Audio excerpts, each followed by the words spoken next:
everyone, thanks so much for being here. I'm Kat and I make houseplant videos here on Good and Planty. Today is going to be all about the peace lily, otherwise known as the spathiphyllum wallisii. I'm going to be talking all about how to take the best care of your little peace lily, as well as specifically how to make it flower. A lot of nurseries and people selling peace lilies use a special chemical to make them bloom, just so that they can sell them to consumers who love the flower. And then once that first wave of flowers die back, a lot of people struggle to get them to bloom again because they don't have that certain chemical. I'm gonna start this video with general care tips, and then towards the end, I'm gonna hone in on exactly what to do to make your peace lily bloom. I put the monster right here in the background so that you can fully soak in its beauty, and I even have one of the blooms popping up right here. So some quick overview on the peace lily. They are very common houseplants, and there is a pretty big variety of these plants. They come in different sizes and different variegation patterns.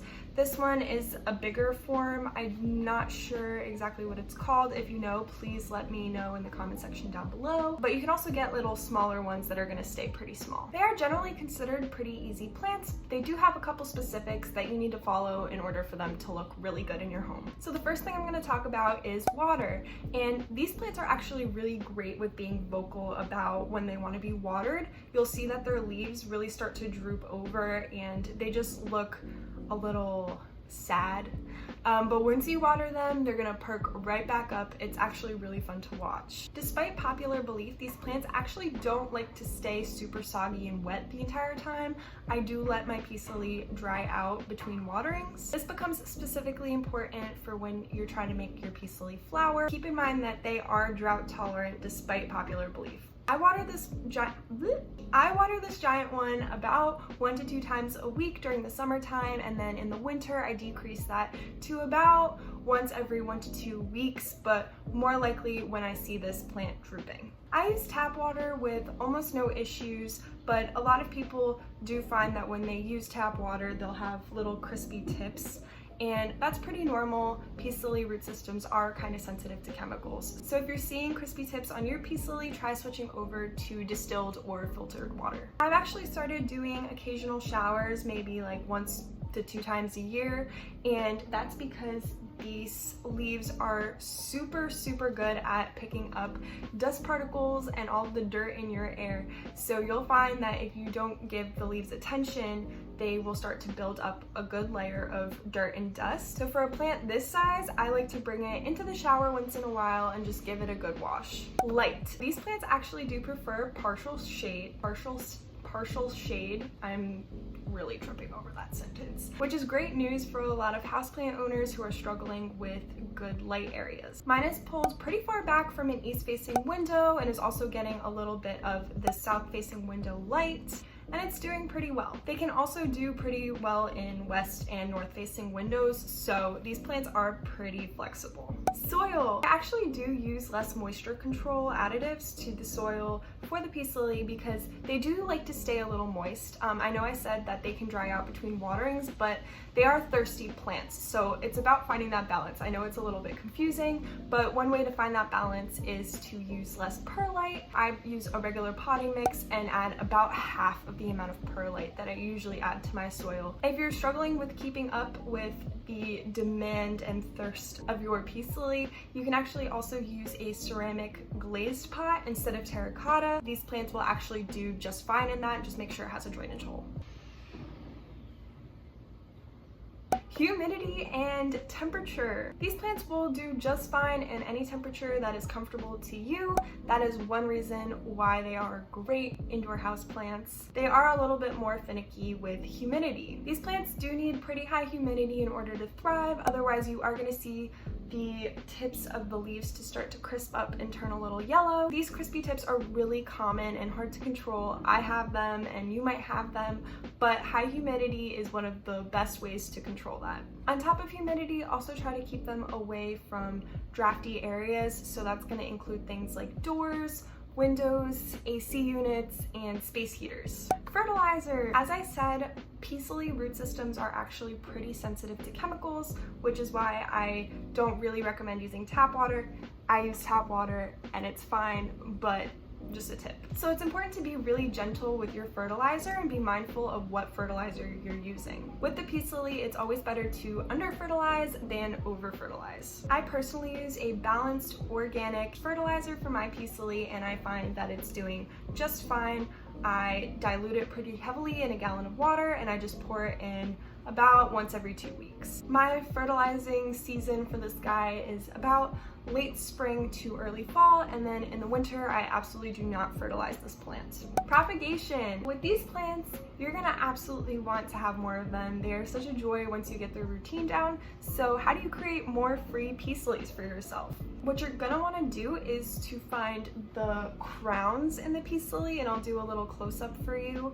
And while you're repotting your peace lily, try to find the crown, follow it down, and then very gently remove it from the mother plant. It is common to lose some roots during this process just because their roots are a little bit fragile, so don't be worried if you start to lose just a little bit of roots in that process. Once you have your separated baby peace lily, just put it in a pot with a similar soil mixture to that of the mother plant, and it should be just fine. Okay, so the flower of the peace lily, what makes the peace lily truly stand out amongst other house plants. It is super common to struggle with getting your peace lily to flower, and so I'm going to share my tips for inducing flowers. Mine just started to bloom in June, and now flowers just keep popping up, and it's really rewarding to know that I took good care of this peace lily throughout the year. The blooms are really nice because they do last for about 2 months.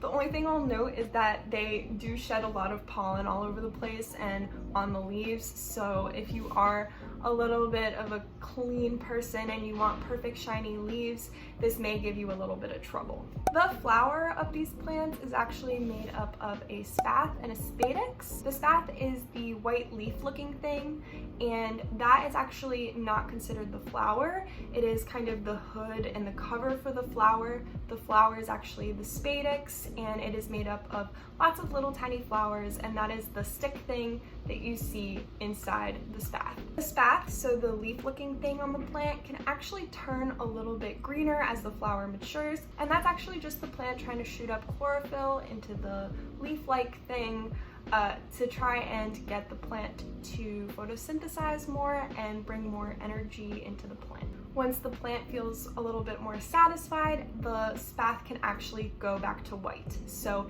if you see the spath changing color a little bit, it's nothing to be worried about. To get these flowers to pop up, here are my very specific care tips. Number 1, put your peace lily in higher sun. So while these plants are lower light tolerant, if you want to see your peace lily flower, try putting it closer to an east or south facing window. Definitely don't put it in direct sunlight, but try to nudge it a little bit closer there. Tip number 2 is definitely find a solid fertilizing routine. So for me, like I said, that's once every 2 weeks in the spring, summer, fall, and no fertilizer for the rest of the year. With this routine, I know that my peace lily is getting the nutrients it needs on a regular basis, but I'm not really worried about burning the root system at all. You'll kind of figure out what fertilizer and routine works for you. So if you're new to houseplants or the peace lily in general, don't be worried if you don't have blooms within the first year. Just keep going with the fertilizer and always remember that less is more. Tip number 3 is actually to decrease your watering a little bit. So like I said, I wait to water my peace lily when I see that the leaves are drooping. Some people like to keep their peace lily a little bit moist, and that's fine as long as it's not soggy. But like I said, they are drought tolerant, and to induce flowering, you're gonna wanna keep your peace lily a little bit on the drier side. And last tip is the humidity and warmth. So like I said, peace lilies really like high humidity and warm temperatures, so it will be a little bit forgiving in general if you aren't looking for blooms, but that is something that you should prioritize if you do want to see your peace lily flower. So that is exactly what I do throughout the year to make sure that my peace lily blooms when spring comes around. Once the flower starts to die back, which again will take about 2 months, I just follow the flower to the base, and you'll see that it is attached to a leaf. Then I follow that connected stem down to the base of the plant, and I snip it off right there.